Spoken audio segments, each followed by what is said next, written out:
தமிழ்நாட்டில் வேதாரண்யம் உப்பு சத்தியாகிரகத்தை தலைமையேற்று நடத்தியவர் யாரு? இந்த டேட் மிஸ் ஆகக்கூடாது. முன்னாடி ஒரு டேட் சொல்லியிருந்தேன், தெளிவா வந்து பார்த்து வச்சுக்கோங்கன்ட்டு. என்னது? சைமன் வந்து அந்த எதிர்ப்பு போராட்டம் சென்னைக்கு வராங்க, இந்தியாவுக்கு வந்தது எப்போ, சென்னைக்கு வந்தது எப்போ அப்படின்னு அந்த டேட் படிக்கணும். நம்ம இப்ப தமிழ்நாடு வரலாறு படிக்கிறதுனால தமிழ்நாட்டுக்கு வந்த இந்த மெட்ராஸ் மாகாணத்துக்கு வந்த டேட். அதே போல இங்க வந்து 35 இந்திய அரசாங்க சட்டம் எதற்கு வழிவகுத்தது? மாநில சுயாட்சி. ஓகே, மாநில சுயாட்சிக்கு வழிவகுத்தது. இந்த கதை நான் நிறைய முறை சொல்லியிருக்கேன், நல்லா கிளியரா ஞாபகம் வச்சுக்கோங்க. 1919 இப்ப இன்னைக்கு வந்து மாநிலம் இருக்கு, ஸ்டேட், இங்க வந்து சென்டர் இருக்கு. அப்ப என்ன சொல்லிடுறோம்? மாநிலத்தில் இரட்டை ஆட்சி, அதாவது டயர்கி அப்படின்னா என்ன? நானும் இருப்பேன், நீ இருப்ப. கவர்னர் ஒரு பிரிட்டிஷ்காரர் இருப்பாங்க, ஒரு இந்தியர் இருப்பாங்க. இந்த இந்தியரை எலெக்ஷன்ல தேர்ந்தெடுத்துக்கலாம். இந்த மத்தியில சென்டர் இருக்குல்ல, இந்த சென்டர் வந்து பிரிட்டிஷ்காரன் இங்கிலீஷ்காரன் மட்டும்தான் ரூல் பண்ணுவேன் 1919 சொல்லியிருப்பான். அப்போ இப்போதான் இந்த அதிகாரத்தெல்லாம் பகிர்றான். டிரான்ஸ்ஃபர்டு சப்ஜெக்ட், ரிசர்வ்டு சப்ஜெக்ட்லாம் பகிர்ந்து வைக்கிறான்.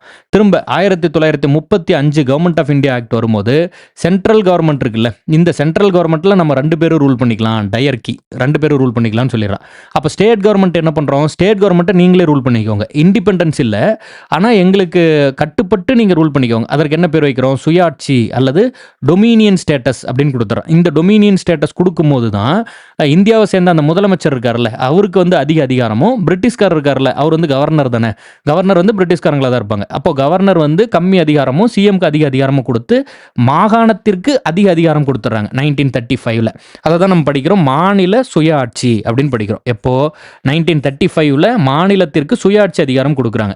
அப்போ 1919 மாநிலத்திற்கு இரட்டை, மாநிலம் இல்லை மாகாணம், இது வந்து மாநிலம் இல்லை, அன்னைக்கு மாகாணம், ப்ராவின்ஸ் அப்படின்னு தான் படிக்கணும்.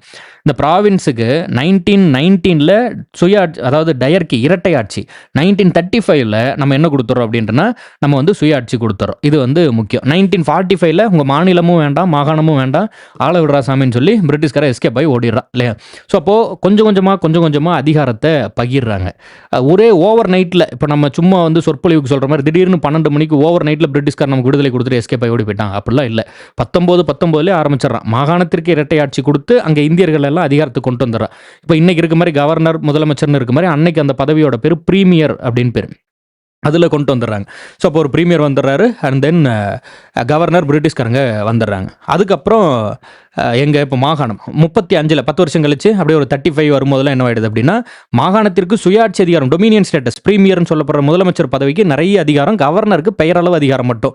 ஏதாவது தனியாக போகிற மாதிரி தெரிஞ்சால், இல்லை நமக்கு எதிராக ஏதாவது செயல்படுற மாதிரி தெரிஞ்சால் மட்டும் பார்த்துக்கலாம்னு சொல்லி கம்மி அதிகாரம். மேலே வந்து டயர்கி கொடுத்துறோம், பட் அது ஒர்க் அவுட் ஆகாது. அதுக்குள்ளே 2ஆம் உலகப் போர் அது இதுன்னு எல்லாம் காலம் மாறி போயிடும். அப்படியே அந்த மேலே சென்ட்ரலில் இருந்த டயர்கி ஒர்க் அவுட் ஆகிறதுக்குள்ள 47 அந்த 2ஆம் உலகப் போரில் முடிச்சுட்டு அவன் வரும்போது கஜானா காலி ஆயிருது, இண்டிபெண்டன்ஸ் கொடுத்துட்டு எஸ்கேப் ஆகி வெளியே போயிடுறான். ஸோ இதுதான் கதை, தெளிவாக புரிஞ்சுக்கோங்க.